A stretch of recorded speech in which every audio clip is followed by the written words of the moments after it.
हलवा कि मज़ो आए इनमें? जी जी मज़ो आयो। हाँ चक वगैरह तो ना आणदो ही। ना जक कुछ ना अस्सलाम वालेकुम दोस्तों, आऊँ आहियां गुलाम रसूल प्यार। ऐं ॾिसी रहिया आहियो मुंहिंजो GRP डेहर की फेसबुक पेज। सब खां पहिरें अगर असांजे पेज ते न आहियो त पेज खे फॉलो लाइक कयो ताकि असांजी हर ईंदड़ वीडियो अव्हां ताईं पहुची सघे। सो अॼु असां हिकु वीडियो बणायूं था। हिकु महिमान पखी असां वटि आयो आहे। उन थोरो उनखे मूंखे उनजी तबियत सही न लॻे थी ऐं उनजा पर बि जेका आहिनि उहे खुसियल आहिनि। जंहिंजे करे उहो जेको आहे उॾरी नथो सघे ऐं थोरो उनखे साह खणण में तकलीफ़ थिए थी। सो मां अव्हां दोस्तनि खे ॿुधाईंदुसि उनजी ट्रीटमेंट बि कंदासीं। हीअ पखी अची वियो असांजे पोयों, हीअ तव्हां ॾिसी सघो था, हीअ अची वियो पखी की जेको असांखे ॾेखारियूं पिया। हीअ पखी आहे उहो असां वटि पहुची चुको आहे हिन टाइम। वधीक ॾिसूं त हीअ पखी आहे, ॾिसी सघो था। हिनखे साको आहे, अलाए छा आहे, दमे जी बीमारी आहे, अलाए छा आहे हिनखे। और मां हिनजी ट्रीटमेंट वग़ैरह कंदुसि, इनखे इलाज वग़ैरह जो कंदुसि। मां कोशिशि कंदुसि त इनखे जेको आहे सेट करे इनखे सफ़ा सुल ओके करे पोइ इनखे मां उॾरायां।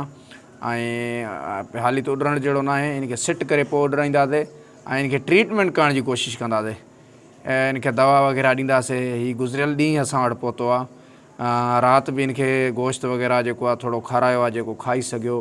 हींअर बि इनखे गोश्त वग़ैरह खारायो आहे, पर इनजी हालति ईअं आहे जॾहिं हीअ थोरो उॾरे थो, थोरो ईअं भड़को ॾेई उॾरे थो, त पोइ उनखां पोइ हिनखे साह खणण में तकलीफ़ थिए थी।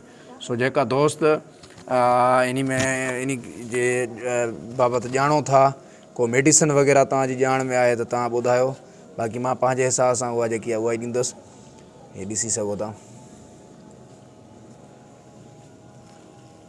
हीअ महिमान आहे असांजो, असांजी ख़िदमत कंदासीं। फ़िलहालु असां जेको आहे हिते हाणे थोरो घुमायूं बि अथा, छो जो हिकु जाइ ते बंदि करण बि सही कोन्हे। उन सां जेको आहे पखी हुजे या जेकी शइ हुजे, अगरि हिकु जाइ ते उहो बंदि रहंदो त उहो उनजी सिहत अञा बि जेकी आहे ठीकु थियण बजाए अञा ख़राबु थींदी। सो इन हवाले सां जेको आहे मां इनखे हाणे हिते ॿाहिरि कढी आयो आहियां ऐं इनखे हिते इन मिटी ते छॾे ॾिनो आहे।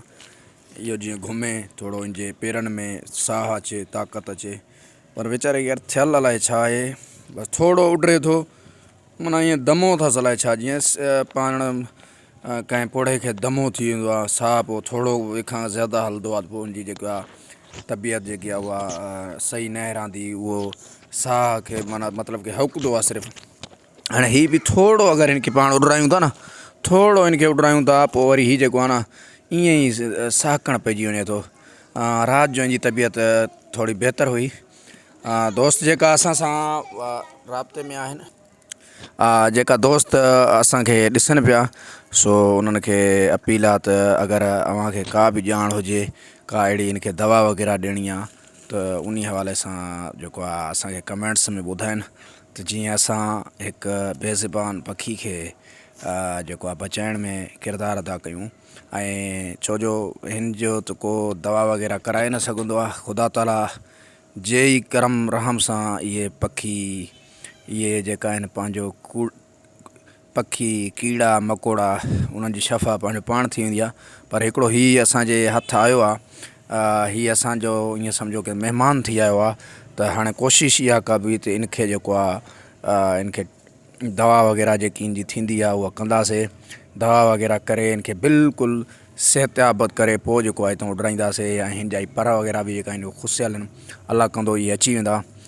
दोस्तनि खे वरी बि गुज़ारिश आहे त अगरि अव्हांखे का हिनजी मेडिसन दवा बाबति का ॼाण हुजे त पोइ उहा असांखे कमेंट्स में कजो। असां पंहिंजे हिसाब सां बि इनखे दवा वग़ैरह जेकी आहे उहा कयूं पिया।